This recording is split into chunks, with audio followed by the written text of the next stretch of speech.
Hello friends, I am Abhishek. Welcome to my YouTube channel the ocean of Shiksha.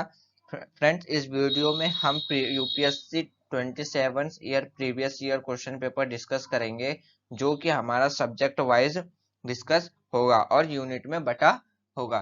Friends, इस discussion का already 2 video upload कर दी जा चुकी है, आप उसको चाहें तो देख सकते हैं। इस वीडियो में हम फर्स्ट यूनिट फर्स्ट सीरीज की थर्ड वीडियो को देखेंगे। चलिए फ्रेंड्स, स्टार्ट करते हैं आज का डिस्कशन। फ्रेंड्स, सबसे पहले हम आज का प्रैक्टिस क्वेश्चन देख लेते हैं, जो आपसे लास्ट वीडियो में पूछा गया था। तो फ्रेंड्स, आपसे जो प्रश्न पूछा गया था, ये यूपीएससी के द्वारा से 1996 में पूछा गया था। निम्नलिखित में से किस मूर्ति काल के माध्यम के रूप में हमेशा ग्रीक श्रेष्ठ का प्रयोग किया जाता था? ऑप्शन ए है मौर्य मूर्तियां, ऑप्शन बी है मथुरा मूर्तियां, ऑप्शन सी है भरहुत मूर्तियां, ऑप्शन डी है गंधार मूर्तियां। तो फ्रेंड्स, इसका राइट आंसर है ऑप्शन सी, भरूच मूर्तियां। रूनिड स्तूपास आज भी भरूच के म्यूजियम में है। हालांकि गेटवे और रेलिंग को कोलकाता म्यूजियम में रखा गया है और फिर से उसको रिसेंबल किया गया है। इसमें बौद्ध धर्म के पिछले जन्मों की कई कथाएं हैं। इनमें से बड़े गोल आकार में है। 2 पैनल स्मिथसोनियम में स्थित है। भरूच की मूर्तियों के माध्यम के रूप में हरे रंग का प्रयोग शिष्ट का यूज किया जाता था। भरूच स्तूप को अशोक के द्वारा तीसरी ईसा पूर्व शताब्दी में स्थापित किया गया था, लेकिन कई कलाकारों को स्पष्ट रूप में से दूसरी शताब्दी ईसा पूर्व में शुंग काल के दौरान गया था जोड़ा गया था।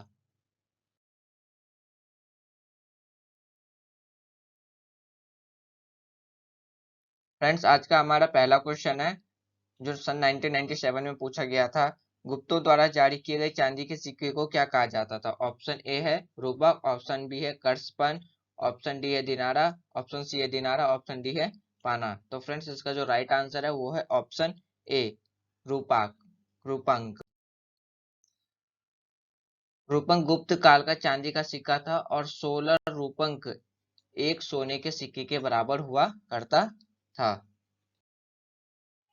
फ्रेंड्स, आज का हमारा दूसरा क्वेश्चन है, ये सन 1997 में ही पूछा गया था, जिसमें हमें करेक्टली मैच करना है किससे? ऑथर को, यानी लेखक को उसके टेक्स्ट से, यानी कि उसके से पाठ से। तो पहला है हमारा बारहमिहिर प्रबंध चिंतामणि, बी है विशाखादत्त मिर्च कटिकामो, सी है शूद्रक वृत्त संहिता, ऑप्शन डी है बिल्हाना देवी चंद्रगुप्त या विक्रम देव चरित्र। तो फ्रेंड्स, इसमें हम ऑप्शन देख लेते हैं। ऑप्शन ए है ए का 3 से, बी का 4 से, सी का 5 से, डी का 2 से। ऑप्शन बी है ए का 3 से, बी का 4 से, सी का 2 से, डी का 5 से। फ्रेंड, यहाँ पे एस नहीं 5 है। ऑप्शन सी है ए का 5 से, बी का 3 से, सी का 4 से, डी का 1 से। ऑप्शन डी है ए का 1 से, बी का 3 से, डी का 5 से, सॉरी सी का 5 से, डी का 2 से। तो फ्रेंड्स, इसमें जो सही हमारा करेक्टली जो मैच है वो है ऑप्शन बी, यानी कि 12 मिहिर के द्वारा कौन सी किताब लिखी गई थी? तो वृत्त संहिता लिखी गई थी। विशाखा दत्त के द्वारा कौन सी किताब लिखी गई थी? तो विशाखा दत्त के द्वारा देवी चंद गुप्त लिखी गई थी। शूद्रक के द्वारा कौन सी किताब लिखी गई थी? तो मिर्च कटिकामो। और फ्रेंड्स, जो हमारा डी है बिल्हाना के द्वारा विक्रम देव चरित्र लिखा गया था।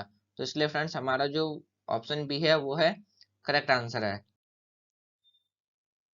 तो बारहमिहिर ने पंच सिद्धांतिका भी लिखी थी और विशाखा दत्त ने मुद्रक राक्षस भी लिखा था। फ्रेंड्स, आज का जो हमारा तीसरा क्वेश्चन है वो भी सन 1997 में ही पूछा गया था।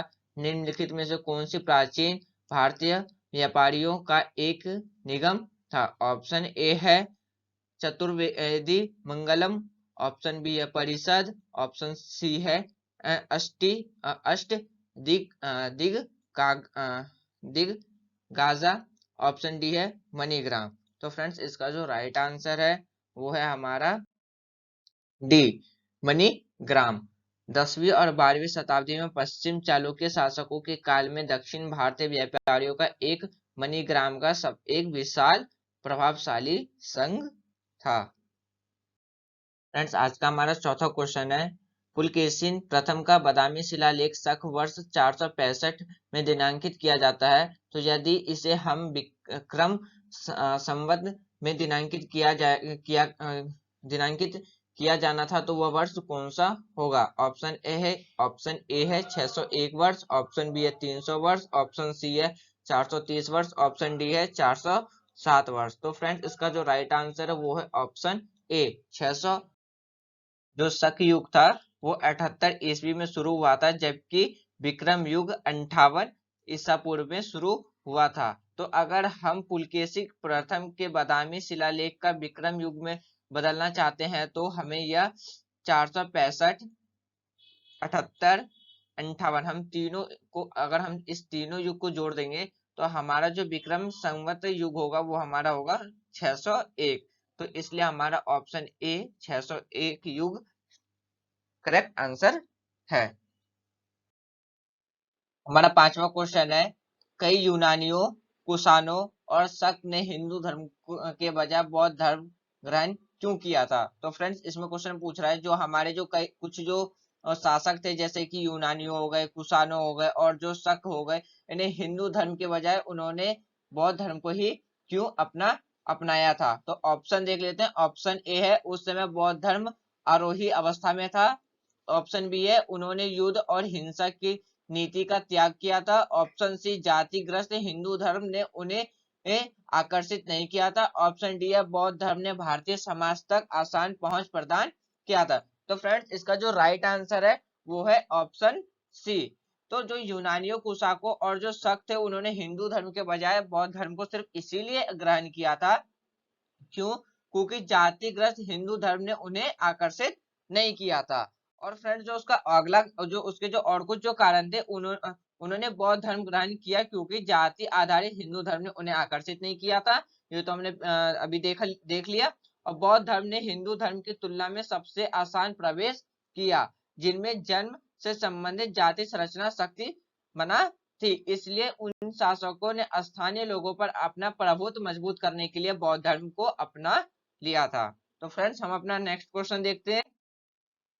तो फ्रेंड्स हमारा जो छठा क्वेश्चन है उसमें ये कह रहा है कि अशोक के प्रमुख शिलालेख जो हमें संगम साम्राज्य के बारे में बताते हैं उनमें शिलालेख सम्मिलित हैं, यानी कि जो हमें उस शिलालेख के बारे में बताना है जो हमें अशोक के संगम साम्राज्य के बारे में बताता है। तो ऑप्शन ए है पहला और 10वां शिलालेख, ऑप्शन बी है पहला और 11वां शिलालेख, ऑप्शन सी है दूसरा और 13वां शिलालेख, ऑप्शन डी है दूसरा और 14वां शिलालेख। तो फ्रेंड्स इसका जो राइट आंसर है वो है ऑप्शन सी। द्वितीय और 13वें शिलालेख में चोल, पांडव, सत्रपुत्र, केरलपुत्र और तम्बन पन्नी के दक्षिण राज्यों का उल्लेख हमें अशोक के शिलालेख में देखने को मिलता है। फ्रेंड्स हमारा जो 7वां क्वेश्चन है ये भी सन 1998 में ही पूछा गया था। हमें इसमें क्या करना है, सही मतलब हमें इसमें सही करेक्टली मैच करना है। तो हम देख लेते हैं। पहला है मिर्च कटिकम शूद्रक के द्वारा लिखा गया था, बुद्ध चरित्र वसुबधु के द्वारा लिखा गया था, मुद्रा राक्षस विशाखादत्त के द्वारा लिखा गया था, हर्ष चरित्र वन भट्ट के द्वारा लिखा गया था। तो फ्रेंड्स इसमें हमें बताना है कि करेक्टली मैच कौन सा है। ऑप्शन ए देख लेते हैं। ऑप्शन ए है पहला, दूसरा, तीसरा, चौथा, यानी कि चारों करेक्टली मैच है। ऑप्शन बी है पहला, तीसरा एंड चौथा करेक्टली मैच है। ऑप्शन सी है पहला एंड चौथा करेक्टली मैच है। ऑप्शन डी है दूसरा या तीसरा करेक्टली मैच है। तो फ्रेंड्स जो इसका राइट आंसर वो है ऑप्शन बी, यानी कि पहला, तीसरा, चौथा हमारा करेक्टली मैच है। तो फ्रेंड्स जो बुद्ध चरित्र था वह अश्वघोष के द्वारा लिखा गया था। फ्रेंड्स हमारा आज का 8वां क्वेश्चन है, सही कालानुसार क्रम क्या है जिनमें निम्नलिखित भारत में हमें दिखाई दिए थे। तो फ्रेंड्स इसमें जो हमें जो ऑप्शन दिए गए हैं हमें उसको क्रम के अनुसार लगाना है जो हमें भारत में दिखाई दिया था। तो पहला है सोने के सिक्के ऑप्शन, और दूसरा है पंच अंकित चांदी के सिक्के, तीसरा है लोहे का हल, चौथा है शहरी संस्कृति। तो ऑप्शन ए, अब ऑप्शन देख लेते हैं। तो ऑप्शन ए है तीसरा, चौथा, पहला, दूसरा। ऑप्शन बी है तीसरा, चौथा, दूसरा, पहला। ऑप्शन सी है चौथा, तीसरा, पहला, दूसरा। ऑप्शन डी है चौथा, तीसरा, दूसरा, पहला। तो फ्रेंड्स इसका जो राइट आंसर है वो है हमारा ऑप्शन डी, यानी कि चौथा, तीसरा, दूसरा, पहला। ये रहा फ्रेंड्स हमारा कुछ एक्सप्लेनेशन है, हम एक्सप्लेनेशन देख लेते हैं। भारत में सिंधु घाटी सभ्यता 2500 और 2000 ईस्वी के बीच हमें शहरीकरण देखने के पहले लक्षण दिखाई दिए थे। शोधकर्ताओं के अनुसार यह एक कठिन तथ्य है कि लोहे के हल्के हिस्से का सबसे पहला ज्ञात यानी नमूना हमें गोरखपुर उत्तर प्रदेश के गनवाड़िया में देखने को मिला था, और खंजूर सीए से 700 ईसा पूर्व पहले प्रलिखित सिक्के 7वीं से 6ठी शताब्दी ईसा पूर्व के प्रथम ईस्वी में के बीच जारी किए गए 5 मार्च सिक्कों से शुरू माना जाता है। यह भारतीय यूनानी थे जिन्होंने लगभग 200 ईसा पूर्व यानी कि 2218 साल पहले उत्तर पश्चिम भारत के एक बड़े हिस्से पर शासन किया था, जिन्होंने कुषाणों से पहले भारत में शुद्ध सोने के से बने सिक्कों की शुरुआत की थी। तो फ्रेंड्स हम अपना अगला क्वेश्चन देखते हैं। तो फ्रेंड्स हमारा जो आज का 9वां क्वेश्चन है उसमें हमें 2 कथन दिए हैं।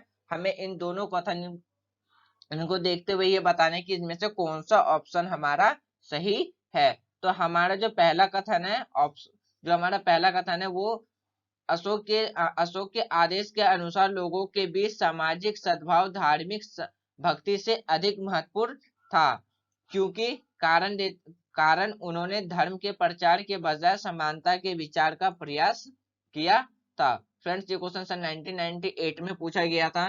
तो ऑप्शन है both A and R true but R is the correct explanation of A, यानी कि ए और आर दोनों कथन सही हैं, और जो आर है यानी कि जो हमारा कारण है यानी रीजन है वह ए की सही व्याख्या करता है। ऑप्शन बी है बोथ आर ट्रू, यानी कि दोनों कथन तो सही है परंतु जो हमारा आर है यानी कि जो दूसरा कथन है वो पहले कथन की गलत व्याख्या करता है। ऑप्शन सी है पहला कथन सही है दूसरा कथन गलत है।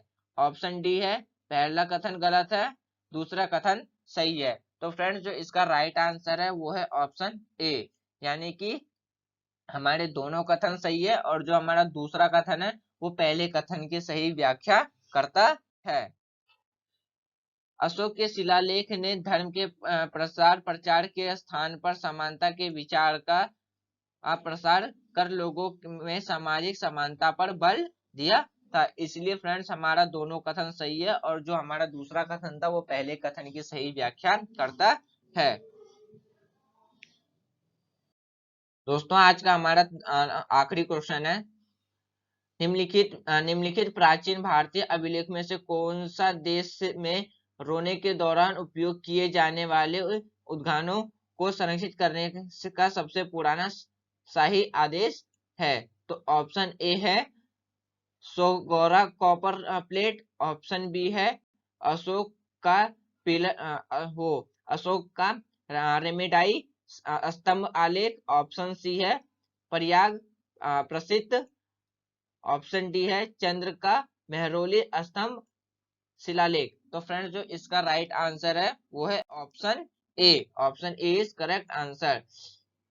सोहगौरा नामक सबसे पुरानी ज्ञात तांबे की प्लेट एक मौर्य रिकॉर्ड है जिसमें अकाल राहत प्रयासों का उल्लेख है। यह भारत में बहुत कम पूर्व अशोक ब्राह्मी शिलालेखों में से एक रहा है। तो फ्रेंड्स ये था हमारा आज का डिस्कशन जिसमें हमने सन 1997 और 1998 के क्वेश्चन को डिस्कस किया है, और इससे पहले हमने 1996 के और 1997 के कुछ क्वेश्चंस को भी हमने डिस्कस कर रखा है। तो फ्रेंड्स ये था हमारी आज की वीडियो फर्स्ट सीरीज की तीसरी वीडियो, और इससे पहले इसकी 2 वीडियो ऑलरेडी अपलोड कर दी गई है। मुझे आशा है कि फ्रेंड्स आपको ये वीडियो सीरीज अच्छी लग रही होगी, और ऐसे ही और हमारी आगे की वीडियो सीरीज से जुड़ने के लिए हमारे चैनल को सब्सक्राइब करें। फ्रेंड्स, आज का आपका टुडेज क्वेश्चन है 8 गुना पथ की अवधारणा किस थीम से बनी थी। तो पहला है दीपवंश, दूसरा है दिव्यदान, तीसरा है महापरिनिबन परिनिब्बन, और ऑप्शन डी है धर्मचक्र प्रवर्तन सतु। तो फ्रेंड्स, इसका राइट आंसर कमेंट बॉक्स में लिखना ना भूले। Thanks for watching friends, take care, bye bye.